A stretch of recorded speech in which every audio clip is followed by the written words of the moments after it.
You have basically to master two primary skills. You must know how to select and connect. Those are the skills of relationship. Selection and connection. And you've got to find a way to constantly improve the amount of joy, passion, nourishment that's happening within you and the person you're in a relationship in.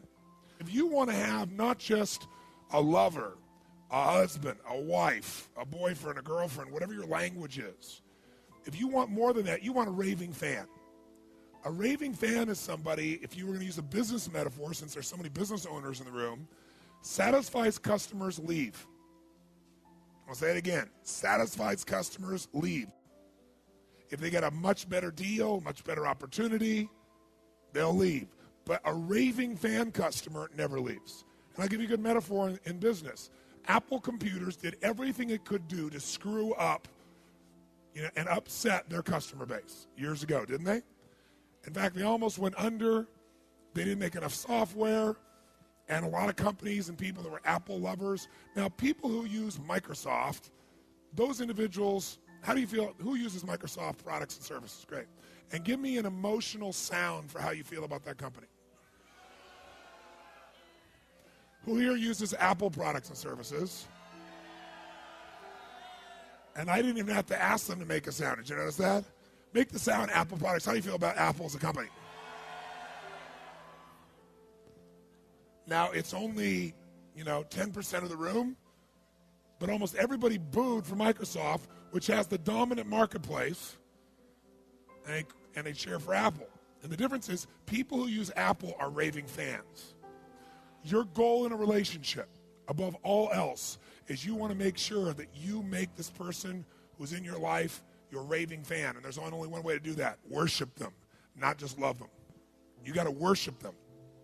If you want to have something that's extraordinary, because that person who is worshipped is not going to leave in a million years. And what makes them know they're worshipped is the following. You got to know, what do you really what? Because everyone is different. We all want love. We want the same needs. We got to know what we want. So some of you may be saying, well, Tony, this is all very interesting and dynamic, but I'm single and I don't have a relationship. You got to know how to start. The first step is to decide what's your vision for what you really want. What's your vision for what you really want? You can't make something happen until you get clear. What was the first step to taking something impossible and making it real? Focus. You need a vision. Without a vision, people what? Perish. You need a vision for your relationship. A vision for what is it I really want most in life? What would excite me? What would light me up?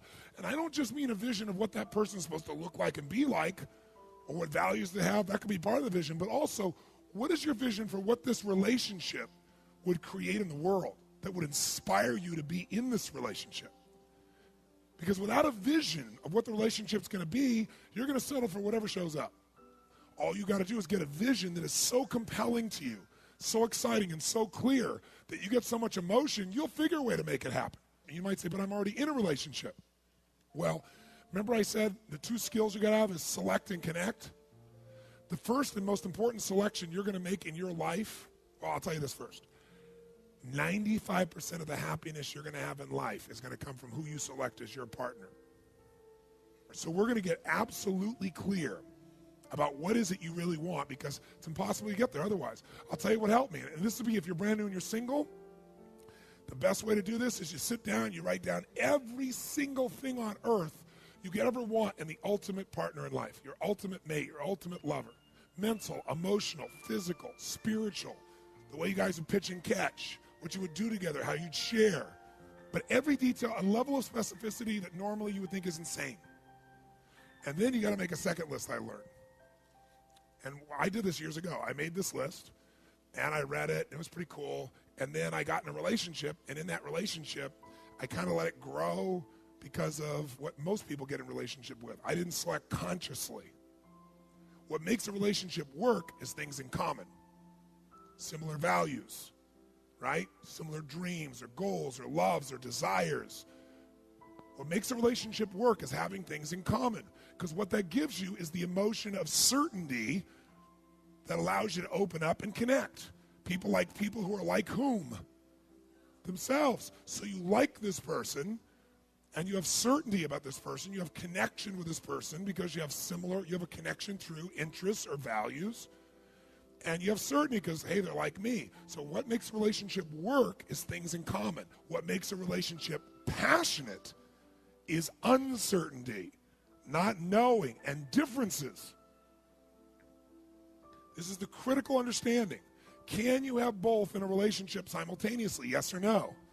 Yes, but most people pursue one aspect of their needs, like in the beginning they want the variety and the uncertainty and the excitement that comes with that. And this person's so different than me, and so it excites me because I'm quiet and they're loud and intense and playful. And then they get around and they go, oh, I want this forever, and they try to get a hold of this person and very often try to control them. And then what they want to do is get this place of connection, but also control, certainty. And they try to make their spouse, their boyfriend, their girlfriend, their husband, their wife like them. All their being loud before was exciting. Now it's loud. That they were doing in the very beginning. But now you're irritated by it. And if you reinforce somebody or you punish them for being a certain way and try and make them like you will have a great friend and no passion. And they'll never go back to the way they were because they don't want to lose love, or they've been rejected so much, they don't want to be in that place. They start to protect themselves. There's a way to have both. It's learning how to honor those differences and enjoy those differences. Now, some of those you already honor and enjoy, but if you're going to honor and enjoy them in some areas are inconvenient. You don't like them, but you got to learn to love what you didn't like.